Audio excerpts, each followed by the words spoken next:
अस्सलाम वालेकुम, मैं हूं शाहजेब खानजादा। वनडे इंटरनेशनल्स में अच्छा परफॉर्म करने वाली टीम, T20 की नंबर 1 रैंक टीम इस वक्त श्रीलंका से अपने होम ग्राउंड में सीरीज हार गई है। पहला मैच हारा, दूसरा मैच भी हार गए हैं। हालांकि श्रीलंका अपने स्टार खिलाड़ियों के साथ पाकिस्तान नहीं आया है, उसके बावजूद दूसरे मैच में बुरी तरह पाकिस्तान को शिकस्त दे दी है। ना पाकिस्तान का टॉप ऑर्डर चला, ना मिडिल ऑर्डर चला। जब नंबर 1 टीम है, उसके बावजूद इस टीम में अहमद शहजाद और उमर अकमल को शामिल किया गया। ना ये वो वनडे में शामिल है, ना T20 में शामिल है। आइंदा T20 का वर्ल्ड कप आ रहा है, उसकी तैयारियां भी पाकिस्तान ने करनी है। दोनों मैचेस में 0 पर आउट हुए उमर अकमल, दोनों मैचेस में पहली बॉल पर आउट हुए और गोल्डन डक उन्होंने लिया। आज एक रिव्यू भी ज़ाया किया, उसके बावजूद नहीं सर्वाइव कर पाए। अहमद शहजाद की बुरी कारकर्दगी रही। दोनों मैचेस में उन्होंने बॉल ज़्यादा खेले, रन्स कम बनाए और ये आज डबल डिजिट में ज़रूर चले गए। कल ओपनर आए, आज वन डाउन खिलाया। ये क्या कॉम्बिनेशन का मसला है? क्या मिसबाउल हक जब से हेड कोच भी बने हैं और चीफ सिलेक्टर भी हैं, क्या उन्होंने ये दुरुस्त फैसले किए? हमारे साथ अब्दुल रज़ाक मौजूद हैं, सिकू भाई मौजूद हैं। आप दोनों का बहुत शुक्रिया। सिकू भाई, ये आपको क्या लगता है? वनडे में जीत गए, विनिंग कॉम्बिनेशन है, क्या गलतियां की है कि T20 में श्रीलंका की उस टीम से जिसमें स्टार खिलाड़ी नहीं है हार गए आज? देखें, आपने जो बात की उसमें एक चीज़ को और ऐड करें कि हम नंबर 1 हैं, वो नंबर 8 हैं और नंबर 8 में भी वो नंबर 2 टीम है। उनकी सेकंड 11 है, उनकी फर्स्ट 11 नहीं है। और ये आप देखें कि उनकी बेंच इतनी स्ट्रांग है कि उनके वो लड़के जिनको उनकी अपनी टीम में चांस नहीं मिलता, उन्होंने आके हमें फेटी दे दी है और ठीक ठाक फेटी दे दी है। मैं समझता हूँ कि जो पाकिस्तान का इस वक्त सबसे बड़ा ड्रॉबैक है, उसके अंदर उनके मिडल ऑर्डर के अंदर 2 स्पिनर्स की बहुत शदीद ऐसी कमी है कि जो कि आकर आउट कर सकें। और माजरत के साथ हमारे पास 2 ऐसे ऑलराउंडर्स हैं जिनको हम कहते हैं कि वो ऑलराउंडर हैं। मेरे नज़दीक वो किसी भी दुनिया की टीम में एज एन ऑलराउंडर नहीं खेल सकते, एक शादाब और एक इमाद। हम अभी तक उन लड़कों को खिलाए जा रहे हैं, रिपीटेडली खिलाए जा रहे हैं, जो कंप्लीट फेलियर्स हैं। और मिसबा की जो गलती है कि देखें, अगर उन्होंने खिला दिया था फ़कर को पहले मैच से उनको कंटिन्यू रखना चाहिए था, 250 करके आए। आज वो भी फेल हो गए और उन्होंने क्या शॉट खेला है, अमेजिंग। अगर ऑनेस्टली पूछे जाए तो मुझे समझ में नहीं आ रहा कि हो क्या रहा है। इतनी बड़ी खिचड़ी बन चुकी है कि हमें समझ में नहीं आ रहा इन 2 लड़कों को कॉल बैक। मगर सिकू भाई, एक कॉम्बिनेशन टीम का बन रहा है, चल रहा है। वनडे में अच्छा परफॉर्म करके आए हैं, T20 की नंबर 1 टीम है। 10 साल का करियर हो गया है तकरीबन उमर अकमल का। इंटरनेशनली अगर किसी को फर्स्ट क्लास में अच्छा परफॉर्मेंस की वजह से, डोमेस्टिक में अच्छी परफॉर्मेंस की वजह से नेशनल टीम में जगह मिलती है, नहीं परफॉर्म करें, उसके बाद अगर नज़र आ जाए कि एक प्लेयर का इंटरनेशनल क्रिकेट का कैलिबर नहीं है, तो वो डोमेस्टिक में बेशक अच्छा परफॉर्म करता रहे। बहुत सारे प्लेयर्स ऐसे उन्हें नहीं नेशनल टीम में लेते। ये अहमद शहजाद का 8 साल का करियर हो गया, इनको लेना चाहिए था। इस वक्त में होम ग्राउंड पर सीरीज हो रही है और पाकिस्तान के इतने अरसे बाद क्रिकेट वापस आई है। देखिए, डे 1 से हम ये कह रहे हैं कि जिन लोगों ने 10 साल पहले डेब्यू किया, 200 से ज़्यादा इंटरनेशनल मैच खेल चुके हैं, उनको दोबारा बुला के चांस देना। अब इससे अंदाज़ा लगाएं सीरियसनेस का उमर अकमल के कि पहला जो बॉल पे वो गोल्डन डक आउट हुए हैं, उन्होंने क्रॉस मार दिया। पहला बॉल आप सीधा खेल लेते हैं भाई, इतनी तो सीरियसनेस होनी चाहिए। दूसरे इनिंग में पहला बॉल गुगली कर रहा है, उसको आप कट मारने चले गए, लेग बिफोर हो गए। तो इससे अंदाज़ा आप जाके सामने रोक लें, पहला बॉल तो रोक लें। तो उनकी सीरियसनेस का ये अंदाज़ा लगाइए कि उन्होंने क्रिकेट को क्रिकेट की तरह खेला ही नहीं। ऐसा लग रहा था कि बस उनको एक मौका मिला और उन्होंने बिल्कुल सीरियस नहीं लिया। कोई भी क्रिकेटर पहला बॉल आकर सीधे बल्ले से खेलता है और उनको पता था कि सेकंड इनिंग में वो फिर गोल्डन डक पे आउट हो सकते हैं और फिर उन्होंने वही हरकत कर दी। तो अब मेरे ख्याल से रज़ाक भाई, आपको क्या लगता है? एक कॉम्बिनेशन जो बनाने की ज़रूरत है, आगे बढ़ने की ज़रूरत है। अचानक इन 2 नामों को वापस लेकर टीम का कॉम्बिनेशन डिस्टर्ब कर दिया मिसबाह-उल हक ने। कहाँ आपको लगती है गलती है? देखिए, जिस तरह की परफॉर्मेंस वर्ल्ड कप में रही है, उसके मुताबिक तो चेंजिंगें बनती थी। और अहमद शहजाद और उमर अकमल इतने बुरे प्लेयर नहीं है कि उनका कमबैक नहीं हो सकता। ठीक है, वो परफॉर्म नहीं कर सके, पर ये कि अगर वो पहले ड्रॉप हुए हैं परफॉर्मेंस ना देने की वजह से, तो कौन सा क्राइटेरिया इन्होंने सामने रखा है कि उनका कमबैक हुआ है? टीम की बुरी परफॉर्मेंस वर्ल्ड कप में देने के बाद उनको कमबैक करवाया गया है, या उनकी परफॉर्मेंस कोई हालिया डोमेस्टिक में या कोई भी ऐसे पाकिस्तान के कप में या PSL में व्हाटएवर जो भी हो, उसकी बेस पे उनको सिलेक्शन हुई है? तो मैं समझता हूँ कि जितने प्लेयर वापस आए हैं कि उनकी जो सिलेक्शन हुई है किसी परफॉर्मेंस की बेस पे हुई है। मैं नहीं समझता इस तरह हुआ है।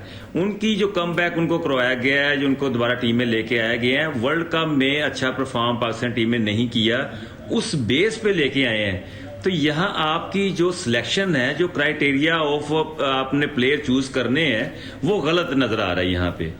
रज़ाक भाई, वर्ल्ड कप में अगर किसी एक प्लेयर ने पाकिस्तान को कंपैरेटिव बनाया और कमबैक कराया, वो हारिस सुहेल था, जिसकी कमेंटेटर्स भी तारीफ कर रहे थे कि अच्छा सॉलिड नंबर 4 पाकिस्तान को खिलाड़ी मिल गया, उसको बेंच पर बिठा दिया और इनको खिला लिया।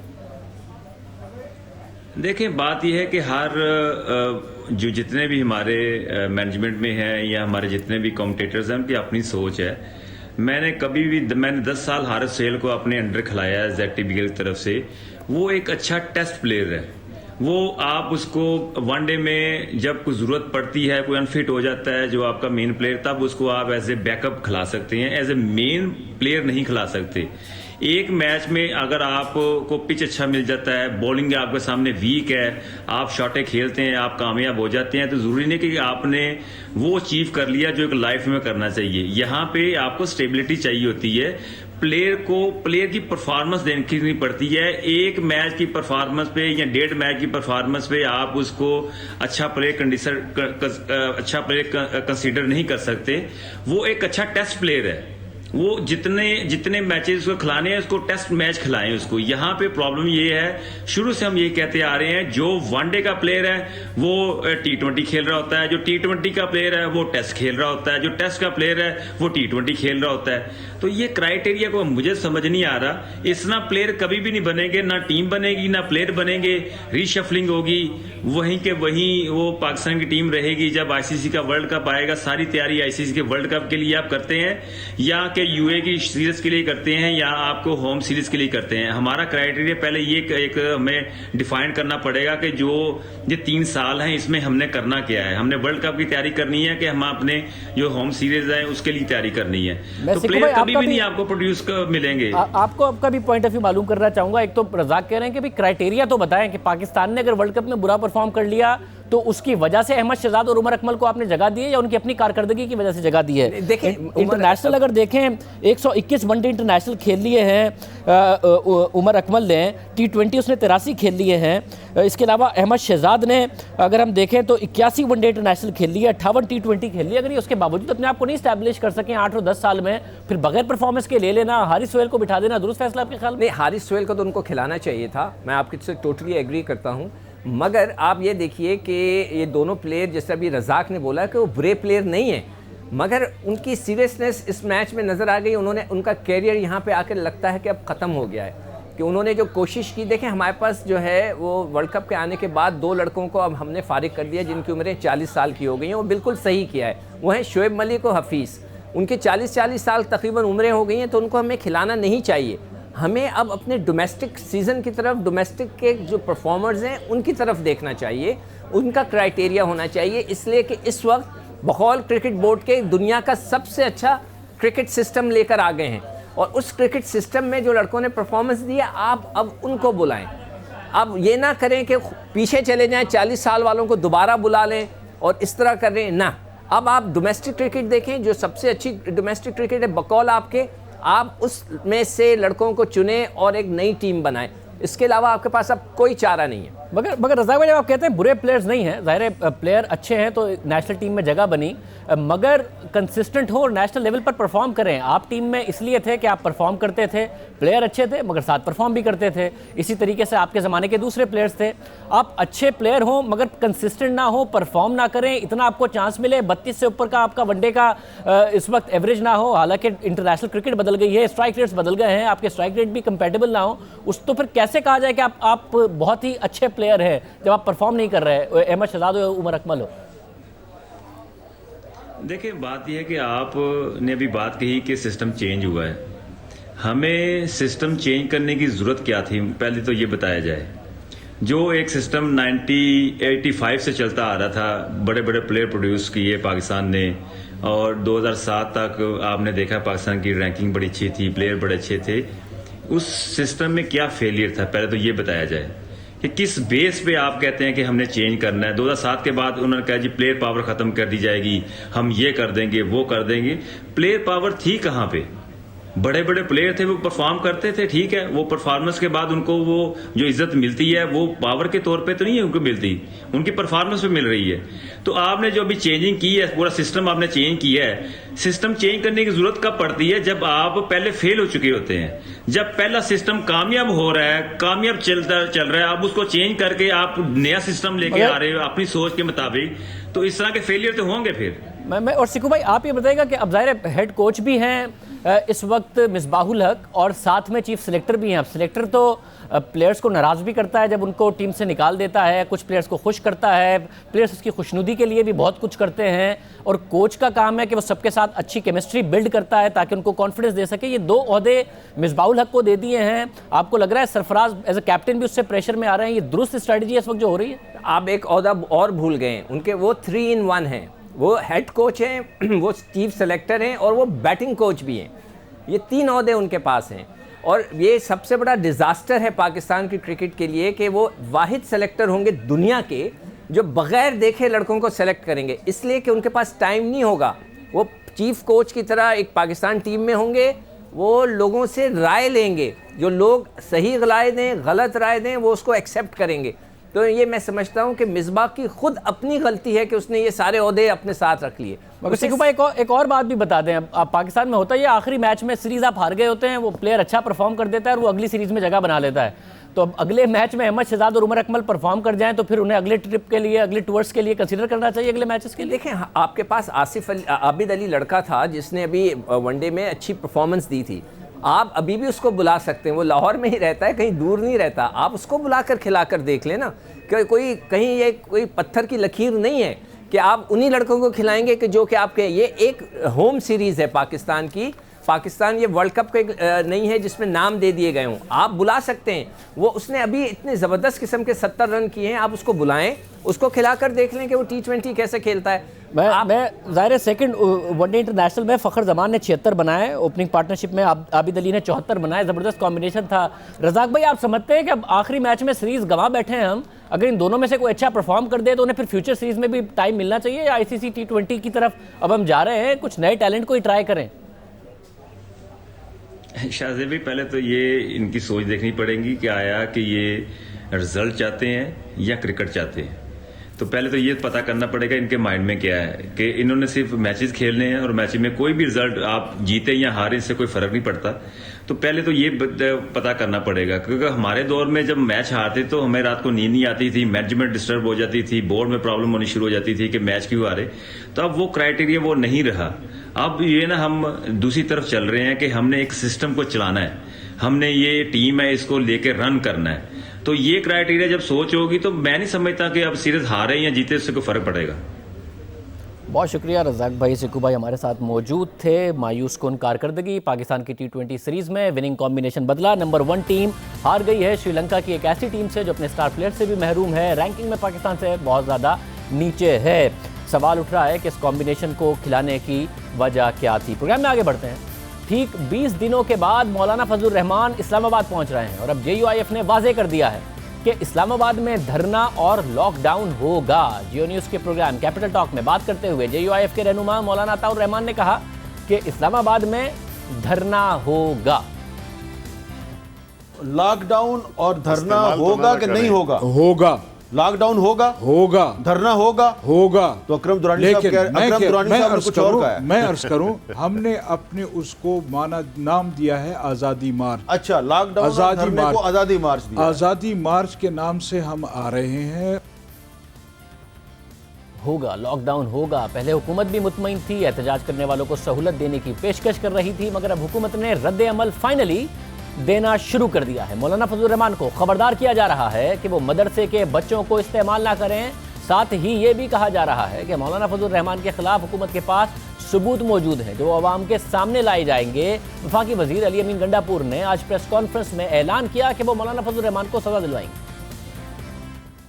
पाकिस्तान के खिलाफ एक मुहिम चला रही है, उन सब के सबूत हमारे पास मौजूद हैं। और मौलाना साहब, बल्कि मैं कहूँगा कि मौलवी फजलुर रहमान साहब जो बच्चों को इस्तेमाल करके यहाँ पर अपनी सियासी जो एक उनकी सियासत दफन हो चुकी है उसको बचाने के लिए हरकत कर रहे हैं। और मैं आपको यकीन दिलाता हूँ पूरी कौम को कि इंशाल्लाह हमारे पास सबूत मौजूद हैं जो हम पेश करेंगे, और उन सबूतों की बिना पर इंशाल्लाह मौलाना मौलवी फजल रहमान को एक सज़ा होगी और पूरी कौम के सामने का चेहरा बेनकाब होगा। हुकूमत अचानक रिएक्ट करना शुरू हो गई है। इससे पहले वज़ीर आला खैबर पख्तूनख्वा का भी सख्त बयान सामने आया था। अब हुकूमत की तरफ से सख्त बयान सामने आ रहे हैं। वज़ीर आला खैबर पख्तूनख्वा ने वाज़ेह किया था कि वो किसी भी मार्च को खैबर पख्तूनख्वा से नहीं निकलने देंगे, इस्लामाबाद में दाखिल नहीं होने देंगे। इमरान खान ने हालांकि मुंतखब होने के बाद कौमी असम्बली में जो पहला खिताब किया था उसमें उन्होंने खुद एहतजाज करने वालों को कंटेनर देने की पेशकश की। किसी किस्म की ब्लैकमेल में ना आज तक मुझे कोई कर सका, ना करेगा। जितना मर्जी आप शोर मचा लें, जो मर्जी करें, सड़कों पर निकले, बल्कि अगर धरना देना तो हम आपको कंटेनर देंगे धरना देने के लिए। शर्त ये होगी, कंटेनर हम देंगे। हमने 4 महीने मैंने गुजारे, 4 महीने। मैं शहबाज शरीफ को कहता हूं कि आप और मौलाना फजल रहमान 1 महीना गुजार के हम मान जाएंगे आपकी बात, हम आपकी बात मान जाएंगे।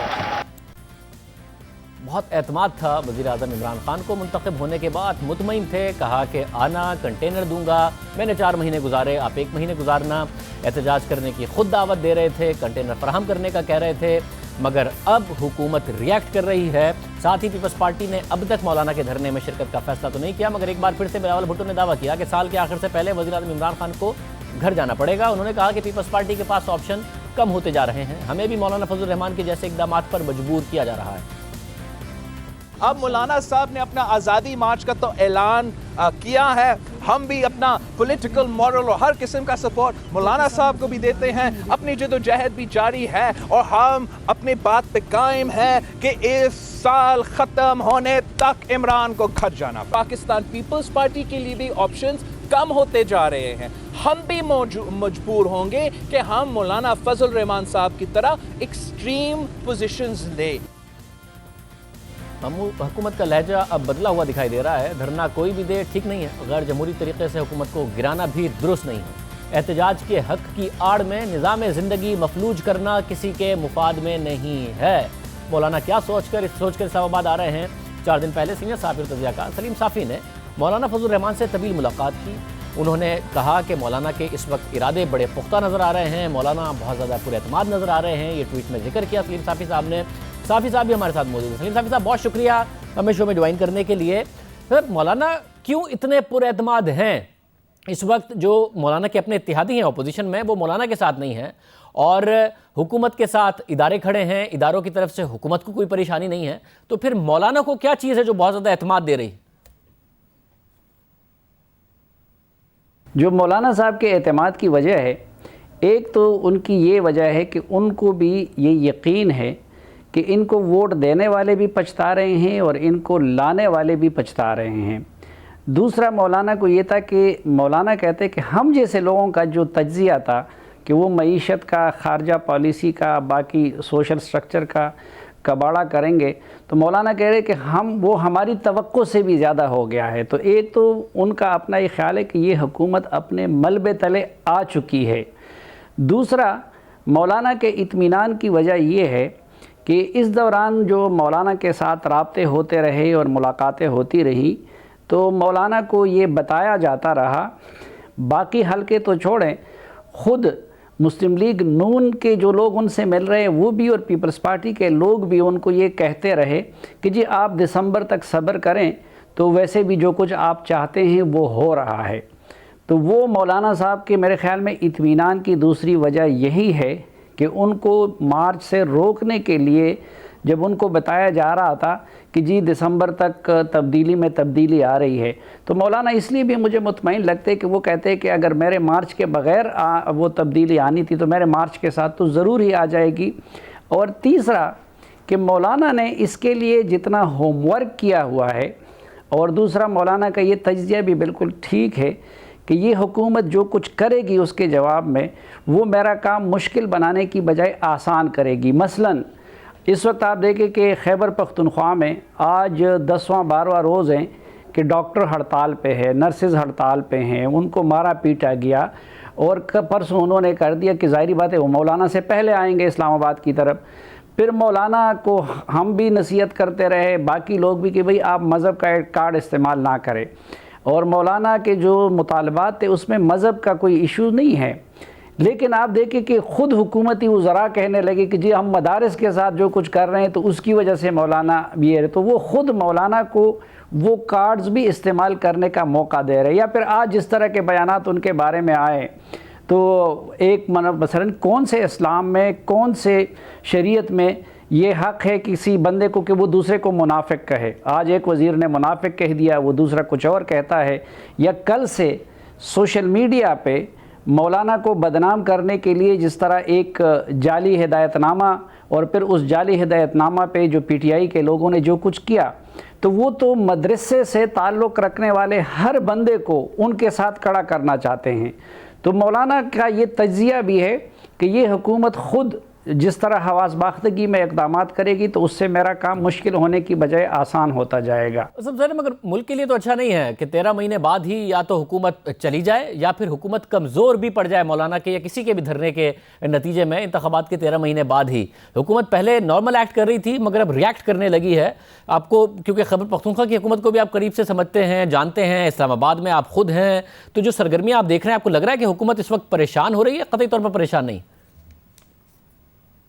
देखिए, हुकूमत की एक तो जो समझदार लोग हैं उनकी परेशानी की एक वजह ख़ुद तो इस हुकूमत की परफॉर्मेंस है, लेकिन एक चीज़ जो इस हुकूमत ने मिसकैलकुलेट की है, और शायद तज्ज़िया नगारों ने भी मौलाना फजलुर रहमान के बारे में, वो ये है कि मौलाना फजलुर रहमान यकीनन इंतहाई लचकदार सियासतदान हैं। इसी तरह मौलाना ने हमेशा रास्ता दिया है और लचक वाला रवैया अपनाया है, और पीपल्स पार्टी के साथ भी बैठे हैं, मुस्लिम लीग के साथ भी बैठे हैं, मुक़्तदिर हलकों के साथ भी बैठे हैं। तो उनके बारे में ये था कि मौलाना मैनेज हो जाएंगे, और शायद वो किसी ख़ास डिमांड के लिए या कोई मकसद पूरा होने के लिए ये धमकी दे रहे हैं। लेकिन वो लोग, ये गलतफ़हमी थी उनको कि मौलाना फजलुर रहमान साहब का इमरान ख़ान साहब के बारे में, यानी एक इंसान होते हैं, उनकी बाकी ज़िंदगी काफ़ी मुख्तलिफ़ चीज़ों से वो बरी होती है, उसमें तज़ादात भी होते हैं, उसमें कंप्रोमाइज़ भी होते हैं, लेकिन कुछ जगहों पे उनकी फिक्सेशन हुई होती है। तो एक तो ये है कि मौलाना फजलुर रहमान साहब का और इमरान ख़ान साहब का दोनों के बारे में शुरू दिन से फिक्सेशन हुई है। 2012 में मुझे पता है कि बहुत ताकतवर हलकों की तरफ से मौलाना के साथ बात की गई कि अगर वो इमरान ख़ान साहब के साथ ताउन करे तो जवाब में उनको ये मिलेगा। तो मौलाना साहब ने उस वक्त भी उनसे कहा था कि नहीं, आप मुझे किसी के साथ भी बैठा दें, मैं कुछ भी कर सकता हूँ, लेकिन इस बंदे के साथ नहीं बैठ सकता। फिर जो पिछले 3-4 सालों में जो कुछ हुआ है, तो PTI की क़यादत की तरफ से मौलाना की जिस तरह तौहीन की गई है, मौलाना को जिस तरह बार बार ललकारा गया है, तो मौलाना उस मामले में बिल्कुल बेलचक है। और अभी भी उनके साथ जितने भी राब्ते हुए हैं, जितने भी हलकों की तरफ से हुए हैं, तो मौलाना ने उनको यही कहा है कि -1 जो कुछ भी कहें उस पर बात हो सकती है, लेकिन इस मामले पे कोई कंप्रोमाइज़ नहीं हो सकती। और दूसरा, जो PTI के बारे में कंस्पिरेसी थ्योरीज़ है, बदकिस्मती से मौलाना फजलुर रहमान साहब उन पे उस वक़्त से यकीन कर रहे हैं जब पहली मरतबा हकीम सईद और इस तरह के कुछ लोगों ने, तो मौलाना साहब उन कंस्पिरेसी थ्योरीज़ पे यकीन करने लगे हैं। इसलिए ये इनकी मिसअंडरस्टैंडिंग थी, इनका ख़याल था कि जिस तरह मुस्लिम लीग नून की क़यादत मैनेज हो जाती है, पीपल्स पार्टी की मैनेज हो जाती है, तो मौलाना पे वो हरबे या वो जो उन पे दबाव डालने की कोशिश की गई, वो भी उन्होंने उलट रिएक्ट किया। और दूसरा, जो उनको ऑफ़र्स की गई तो उनको भी मौलाना ने खिलाफ तवक्को बिल्कुल कंसिडर ही नहीं किया। बहुत शुक्रिया। सलीम साफ़ी साहब हमारे साथ मौजूद थे। अब ज़ाहिर है मौलाना आ रहे हैं, उनके भाई ने कह दिया है कि लॉकडाउन होगा, धरना होगा, हुकूमत गिराने की स्ट्रेटजी है, और ये कतई तौर पर मुल्क के लिए अच्छा नहीं होगा कि 13 महीने के इंतखाबात के बाद हुकूमत कमज़ोर हो जाए या हुकूमत ख़त्म कर दी जाए, जैसा कि मौलाना फजलुर रहमान दावा कर रहे हैं। हालांकि उसके इशारे कम ही नज़र आ रहे हैं कि हुकूमत चली जाएगी मौलाना फजलुर रहमान के धरने के नतीजे में। साथ ही मज़हब कार्ड का इस्तेमाल अपनी सियासत बचाने या चमकाने के लिए या फिर किसी दूसरे की सियासत को नुकसान पहुँचाने के लिए, इसका भी नुकसान मुल्क को ही होगा। मौलाना ये करेंगे तो मुल्क का नुकसान करेंगे, अपने मुखालिफ के नुकसान के साथ साथ माजी में भी जिसने भी किया है मुल्क का नुकसान किया है और बाद में ख़ुद भी उसको भुगता है। साथ ही नून लीग का अचानक आज एक स्ट्रेटजी में तब्दीली आई है। अब तक वो अदालत से रुजू नहीं कर रहे थे जब से जज वीडियो स्कैंडल आया, मगर अब सुप्रीम कोर्ट भी चले गए रिव्यू के लिए और इस्लामाबाद हाई कोर्ट में भी हिस्सा बन रहे हैं कि इसको हमें मरकज़ी अपील में क्या वजह हुई है कि अचानक स्ट्रेटजी बदली है, या फिर ये बात का एतराफ़ है कि माजी की स्ट्रेटजी गलत थी। बात करेंगे इसके बाद।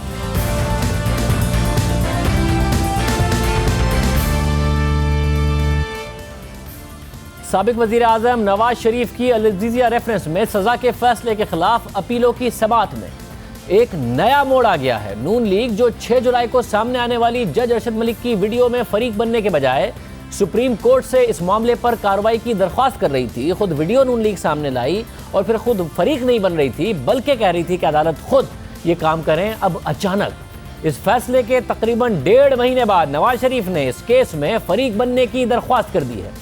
उन्होंने जज वीडियो केस में सुप्रीम कोर्ट के फैसले के खिलाफ नजरसानी की दरख्वास्त दायर कर दी है। इसके साथ साथ नवाज शरीफ ने इस्लामाबाद हाई कोर्ट में भी जज वीडियो से मुताल्लिक एक मुतफर्रिक दरख्वास्त दायर कर दी है, जिसमें साबिक जज के कंडक्ट पर कानूनी सवाल उठाने के साथ साथ 5 अफराद को नवाज शरीफ ने गवाह बनाने की दरख्वास्त की है। यानी नवाज शरीफ ने supreme court, Islamabad high court दोनों अदालतों में जज वीडियो केस में फरीक बनने की दरख्वास्त कर दी है। जज वीडियो केस के फैसले के खिलाफ आज सुप्रीम कोर्ट में नवाज शरीफ की जानिब से नजरसानी की दरख्वास्त उनके वकील ख्वाजा हारिस ने दायर की। इस दरख्वास्त में नवाज शरीफ की जानिब से जज अरशद मलिक और दीगर को फरीक बनाया गया है। दरख्वास्त में मौक़िफ़ इख्तियार किया गया है कि हमें नोटिस किए बगैर और सुने बगैर फैसला दिया गया। हमारा मौक़िफ़ लिए बगैर अदालत ने मामले के पैरामीटर्स तय कर दिए। दरख्वास्त में कहा गया है कि हमारे खिलाफ ऑब्जर्वेशंस पर नजरसानी की जाए, वीडियो केस के मामले पर हमारा मौक़िफ़ भी सुना जाए और मौक़िफ़ सुनकर सुप्रीम कोर्ट अपने फैसले पर नजरसानी करे।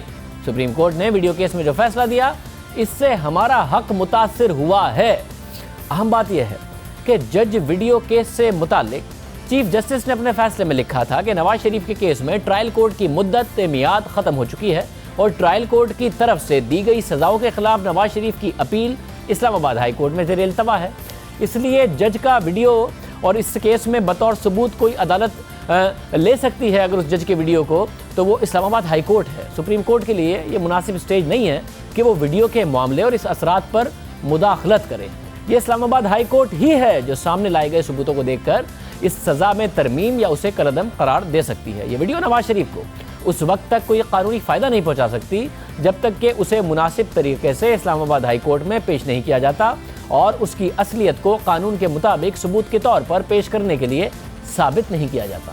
यानी सुप्रीम कोर्ट ने जज वीडियो केस के हवाले से नवाज शरीफ की सज़ा से मुतालिक फैसले का इख्तियार इस्लामाबाद हाई कोर्ट को दे दिया था और फिर जब अदालती छुट्टियों के बाद 18 सितंबर को इस्लामाबाद हाई कोर्ट में अल अज़ीज़िया रेफरेंस में नवाज शरीफ की सज़ा के खिलाफ मरकज़ी अपील की समाअत हुई, तो समाअत के आगाज़ पर ही हाई कोर्ट के जजेस ने बताया कि साबिक जज का बयान हल्फी और प्रेस रिलीज इस केस के रिकॉर्ड का हिस्सा है, जिसकी मुसद्दिक़ा नकल नवाज शरीफ के वकला और नैब को फराहम करते हुए समाअत 7 अक्टूबर तक यानी आज तक के लिए मुलतवी कर दी गई थी। मगर आज की समाअत से 2 दिन पहले नवाज शरीफ की जानिब से इस्लामाबाद हाई कोर्ट में एक मुतफर्रिक दरख्वास्त दायर कर दी गई थी, जिसमें जज अरशद मलिक के कंडक्ट पर सवाल उठाए गए थे।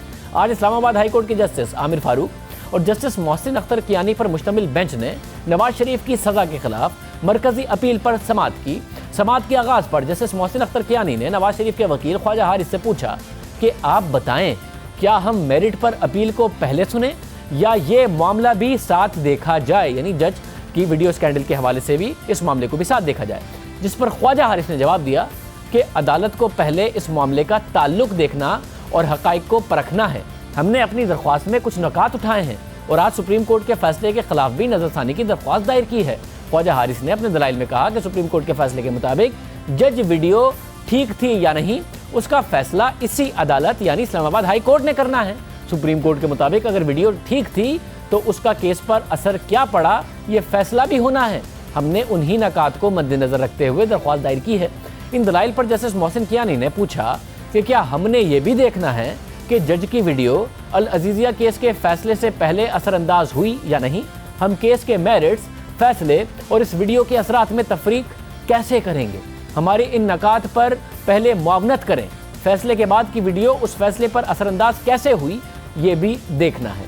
इन सवालों के जवाब में ख्वाजा हारिस ने मौक़िफ़ इख्तियार किया कि क्या कोई जज गन पॉइंट पर फैसला देगा, ये बहुत अहम मामला है, इसको बारीकी से देखना होगा। सुप्रीम कोर्ट के मुताबिक हाई कोर्ट भी वीडियो पर फैसला कर सकती है, जबकि मेरा कहना है कि हाई कोर्ट ये फैसला कैसे कर सकती है। अगर हाई कोर्ट ये फैसला कर दे तो मेरा एक अपील का हक मुतासिर होगा। मामला वापस एहतसाब अदालत जाना चाहिए। एहतसाब अदालत जो भी फैसला करे तो मेरे पास अपील के 2 फोरम मौजूद होंगे। अपील के 2 फोरम मिलना मेरा कानूनी हक है और फेयर ट्रायल का तकाजा भी यही है। जज वीडियो से मुतालिक नवाज शरीफ की मुतफर्रिक दरख्वास्त पर इस्लामाबाद हाई कोर्ट ने नैब को नोटिस जारी करते हुए तहरीरी जवाब तलब कर लिया और समाअत 2 हफ्ते के लिए मुलतवी कर दी। यानी अब अल अजीजिया रेफरेंस की समाअत 21 अक्टूबर को होगी। तो पहले जज वीडियो केस से मुतालिक नवाज शरीफ की दरख्वास्त ज़ेरे बहस आएगी। नवाज शरीफ की जानिब से इस्लामाबाद हाई कोर्ट में दायर मुतफर्रिक दरख्वास्त में जज अरशद मलिक के कंडक्ट से मुतालिक 23 कानूनी सवालात उठाए गए हैं और मीडिया पर आने वाले जज अरशद मलिक के हल्फनामे और प्रेस रिलीज से मुतालिक सवाल किया गया है कि वो किस हैसियत में और किसकी इजाज़त से जारी किया गया। ये प्रेस रिलीज और हल्फनामा कैसे मीडिया पर आया और इसके क्या मकासद थे। नवाज शरीफ की जानिब से दायर दरख्वास्त में अरशद मलिक से मुलाकात का भी हवाला दिया गया है। इस हवाले से नवाज शरीफ की दरख्वास्त में मौक़िफ़ इख्तियार किया गया है कि ना तो अरशद मलिक पर दबाव डालने के लिए कोई राब्ता किया गया, ना ही रिश्वत की उन्हें पेशकश की गई। अरशद मलिक ने जाती उम्रा में मुलाकात की मन घड़त तफसीलात बताई। दरख्वास्त में मौक़िफ़ इख्तियार किया गया है नवाज शरीफ की तरफ से कि सुप्रीम कोर्ट से 6 हफ्ते की जमानत के दौरान नासिर भट्ट ने नवाज शरीफ को पैगाम दिया कि अरशद मलिक माफ़ी मांगने के लिए मिलना चाहते हैं, जिस पर नवाज शरीफ की जानिब से यह कहकर इनकार कर दिया गया कि माफ़ी अल्लाह से मांगे। ताहम अरशद मलिक के इसरार पर वो मुलाकात करने पर रजामंद हो गए और दौरान मुलाकात अरशद मलिक ने उन शख्सियात से मुताल्लिक हसास मालूमात दी जिन्होंने नवाज शरीफ को सज़ा दिलाने के लिए दबाव डाला था। नवाज शरीफ ने अपनी दरख्वास्त में अदालत से जज अरशद मलिक की वीडियो से मुताल्लिक 5 अफराद को गवाह बनाने की इस्तदा की है, जिसमें नासिर भट्ट, ऑडियो और वीडियो का फॉरेंसिक करने वाले माहिर, मोबाइल फ़ोन का फॉरेंसिक करने वाले माहिर और फॉरेंसिक रिकॉर्ड कीपर शामिल हैं। अब ये अहम मामला है कि नवाज शरीफ जज वीडियो केस में फरीक बन गए हैं, लेकिन ये फैसला इतनी ताख़ीर से क्यों किया गया? क्योंकि नून लीग से मुसलसल ये सवाल होता रहा कि वीडियो के मामले को वो अदालत में क्यों नहीं लेकर जाते। और हमारे ई प्रोग्राम में इस पर नून लीग के सीनियर रहनुमा एहसन इकबाल ने जवाब दिया था कि नवाज शरीफ के खिलाफ ट्रायल पर सुप्रीम कोर्ट की ट्रायल निगरानी में हुआ था और अगर इसमें कोताही हुई है, सुप्रीम कोर्ट की निगरानी में होने वाले ट्रायल में अगर कोताही हुई है तो सुप्रीम कोर्ट ही इसका नोटिस ले।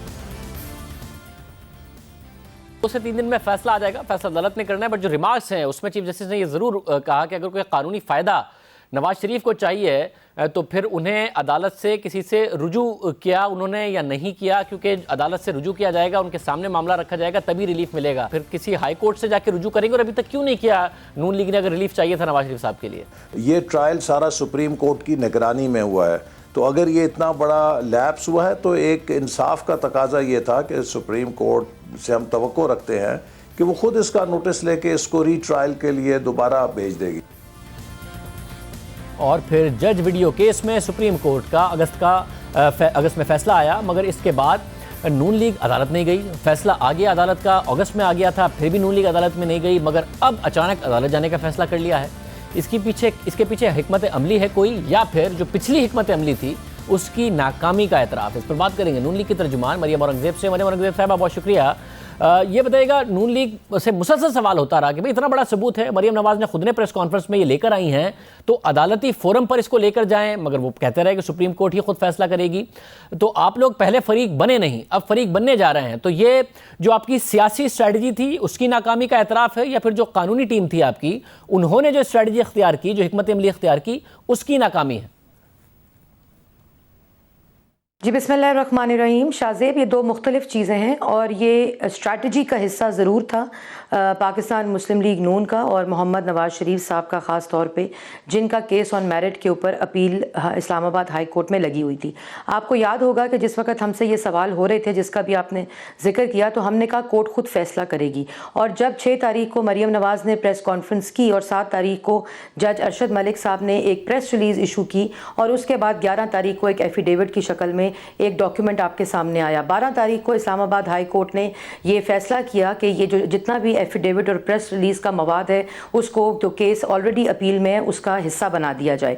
और उसके बाद आपने देखा कि 12 तारीख को इस्लामाबाद हाई कोर्ट ने ही एक ऑर्डर किया कि जज अरशद मलिक को रिपैट्रिएट कर दिया जाए उनके पेरेंट डिपार्टमेंट में और इंक्वायरी इनिशिएट हो, जो बाद में सुप्रीम कोर्ट की जजमेंट भी आई। लेकिन 12 जुलाई को ये ऑर्डर आया, 22 अगस्त तक जज साहब OST रहे ministry of law and justice में, और वहीं उसके दौरान ही उन्होंने 16 जुलाई को आपको याद होगा एक FIR कटवाई पूरी मुस्लिम लीग नून की क़यादत पर, और वो OST थे उनको काम करने से रोक दिया गया था और पेरेंट डिपार्टमेंट में भेज दिया गया था।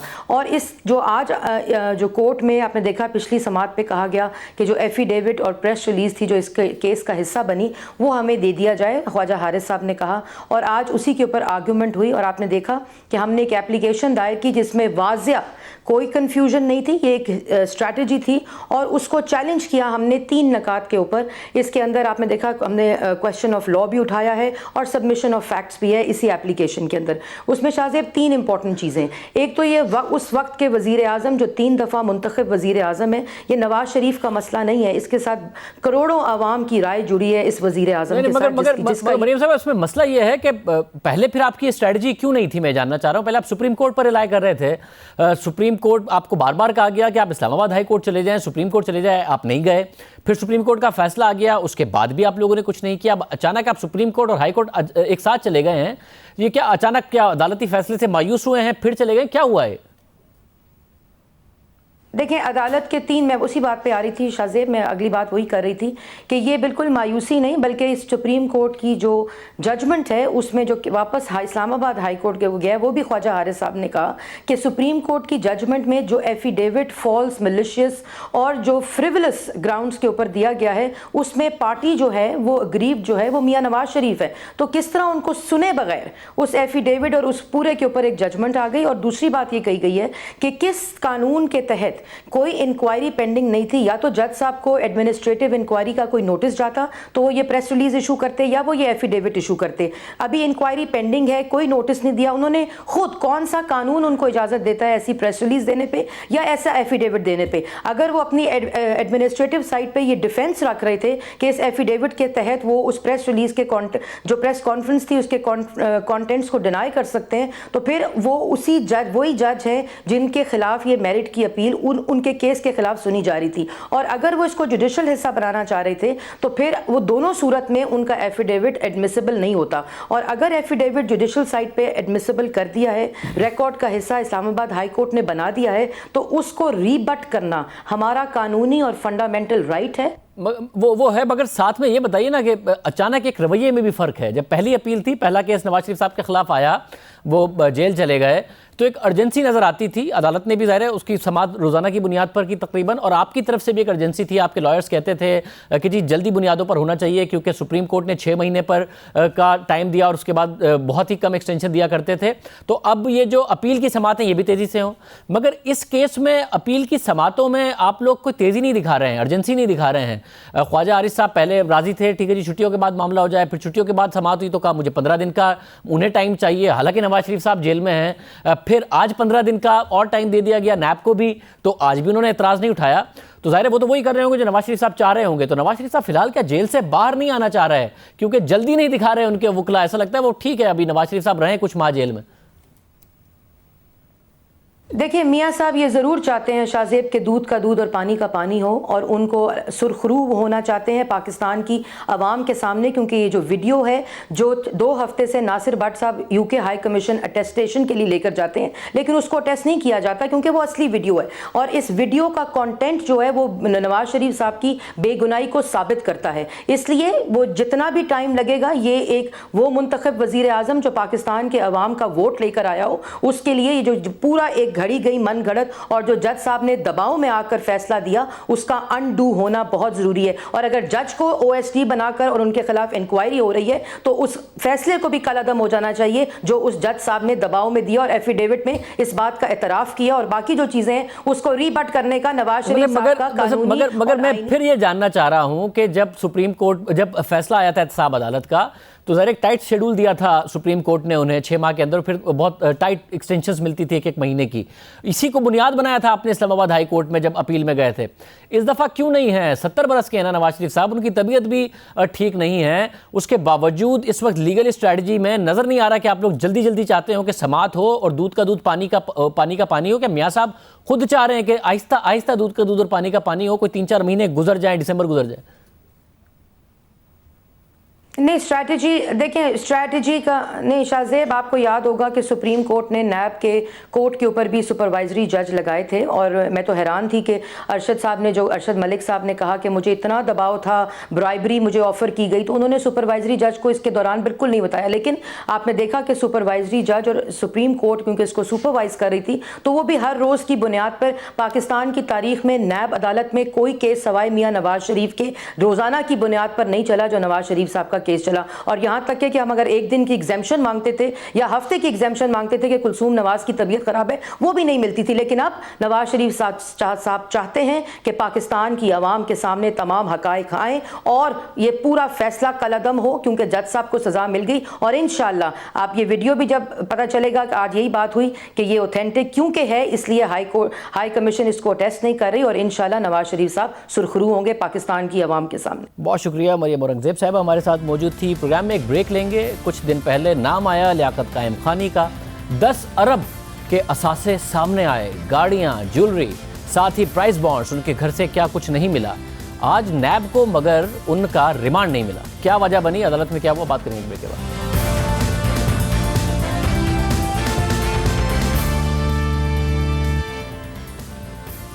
18 दिन पहले नैब ने साबिक डीजी पार्क्स कराची लियाकत कायम खानी को गिरफ्तार किया था। उनके घर की तिजोरियों से मुल्की और गैर मुल्की करेंसी, प्राइस बॉन्ड्स, जेवरात और सोने के सिक्के बरामद करने का दावा किया गया। साथ ही इल्जाम लगाया गया कि लियाकत कायम खानी ने बाग इब्ने कासिम की ज़मीन की गैर कानूनी अलॉटमेंट की और करोड़ों रुपए के गैर कानूनी असासे बनाए।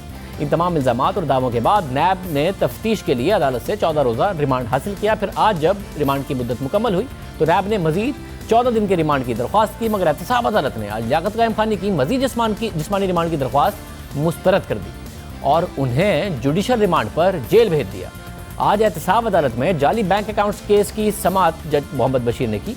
नैब टीम की जानिब से साबिक डीजी पार्क्स लियाकत कायम खानी को एहतसाब अदालत में पेश किया गया। नैब तफ्तीशी टीम ने अदालत को बताया कि लियाकत कायम खानी के घर से अहम फाइलें मिली हैं। बाग इब्ने कासिम की ज़मीन से मुतालिक फाइलें कब्जे में लीं। बाग इब्ने कासिम की ज़मीन गैर कानूनी तौर पर अलॉट की गई। जब बाग इब्ने कासिम की ज़मीन गैर कानूनी अलॉट हुई, लियाकत कायम खानी कस्टोडियन थे।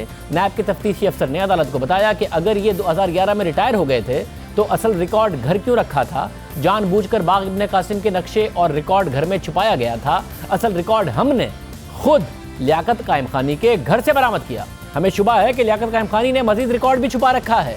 हमें इस रिकॉर्ड से मुताल्लिक मजीद पूछगछ करनी है। हमें 14 दिन का मजीद जिस्मानी रिमांड दिया जाए। वकील सफाई ने अदालत से कहा कि डीजी पार्क्स का ज़मीन की अलॉटमेंट में कहीं कोई किरदार नहीं होता।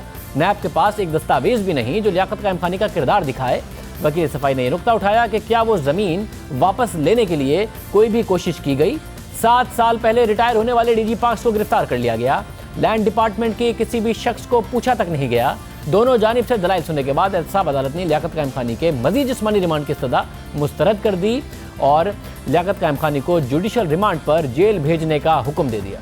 गुज़िश्ता रोज़ नैब ज़राए से यह खबर सामने आई थी कि लियाकत कायम खानी ने घर से बरामद अक्सर अशिया की मिल्कियत मानने से इनकार कर दिया है और कहा है कि उनके 8 भाई हैं, सब मुश्तरका ख़ानदानी निज़ाम में रहते हैं।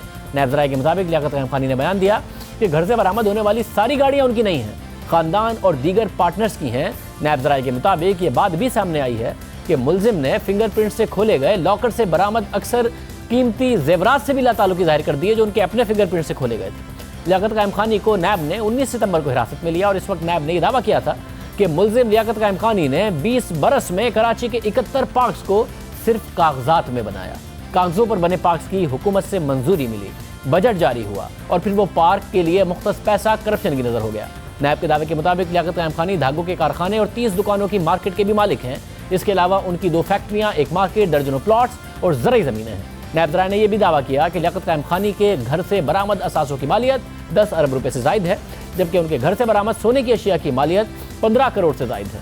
उनके घर से बाग इब्न कासिम के फंड्स की फाइलें भी बरामद हुई हैं। लियाकत कायम खानी के गाड़ियों की मालियत 5 करोड़ से ज़ायद है। नैब ने लियाकत कायम खानी को जाली अकाउंट्स केस में गिरफ्तार किया, मगर जब नैब ने उनके घर पर छापा मारा तो उनके घर से करोड़ों रुपए मालियत का सामान बरामद हुआ, जिसके बाद नैब ने की तरफ से मजीद तहकीकात का दावा किया गया था। अलबत्ता आज जाली अकाउंट्स केस में उन्हें अदालत में पेश किया गया, जहां अदालत ने मजीद जिस्मानी रिमांड नैब को नहीं दिया। अब देखते हैं कि ये केस आगे कैसे बढ़ता है। दूसरी तरफ सुप्रीम कोर्ट का फुल कोर्ट कल जस्टिस काजी फाइज ईसा के सदारती रेफरेंस के खिलाफ दरख्वास्त पर दूसरी अहम समाअत करने जा रहा है। इस अहम केस की समाअत से पहले आज सुप्रीम जुडिशल काउंसिल ने अटॉर्नी जनरल के जरिए सुप्रीम कोर्ट में अपना जवाब जमा करा दिया है, जिसमें सुप्रीम जुडिशल काउंसिल, उसके चेयरमैन और अराकीन पर लगाए गए इल्जामात को मुस्तरद कर दिया गया है। सुप्रीम जुडिशल काउंसिल ने अटॉर्नी जनरल की तरफ से जमा कराए गए जवाब में मौक़िफ़ अख्तियार किया है कि सदर मुमलिकत की तरफ से किसी जज के खिलाफ शिकायत का जायजा लेना, जज के कंडक्ट की इंक्वायरी करना काउंसिल की आईनी जिम्मेदारी है। काउंसिल ने जस्टिस काजी फाइज ईसा के खिलाफ रेफरेंस में खिलाफ ज़ाब्ता या गैर कानूनी काम नहीं किया। सुप्रीम जुडिशल काउंसिल, उसके चेयरमैन और अराकीन पर लगाए गए इल्जामात दुरुस्त नहीं है। सुप्रीम जुडिशल काउंसिल में ज़ेर इल्तवा कार्रवाई पर आर्टिकल 211 के तहत अदालती नज़रसानी नहीं हो सकती। आइन सुप्रीम जुडिशल काउंसिल की कार्रवाई के अदालती जायजे से रोकता है। जज के खिलाफ काउंसिल में कार्रवाई की आईनी पोजीशन है। सुप्रीम जुडिशल काउंसिल ने अपने जवाब में मौक़िफ़ अख्तियार किया है कि अदलिया की आज़ादी और अदालती एहतसाब एक ही सिक्के के दो रुख हैं। अदलिया की आज़ादी से कानून की हुक्मरानी कायम होती है, जो जमहूरियत की असास है। अदलिया के एहतसाब से अदालत में अवाम में अदलिया पर एतमाद पैदा होता है और अवामी एतमाद के बाइस जज का अखलाकी मयार कायम होता है। देखते हैं कि कल अदालत इस हवाले से समाअत में क्या होता है। अदालत में समाअत शुरू होगी। आज के प्रोग्राम में इतना ही। आपसे कल के प्रोग्राम में मुलाकात होगी। अल्लाह हाफ़िज़।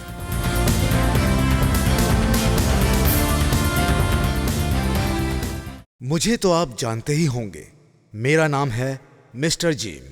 अरे अभी तक आपने मेरा चैनल सब्सक्राइब नहीं किया? अरे भाई फौरन सब्सक्राइब बटन पे क्लिक करके मेरा चैनल सब्सक्राइब करें और हाँ, बेल आइकन पर लाजमी क्लिक करें ताकि आपको मेरी आने वाली तमाम वीडियोस की अपडेट मिलती रहे।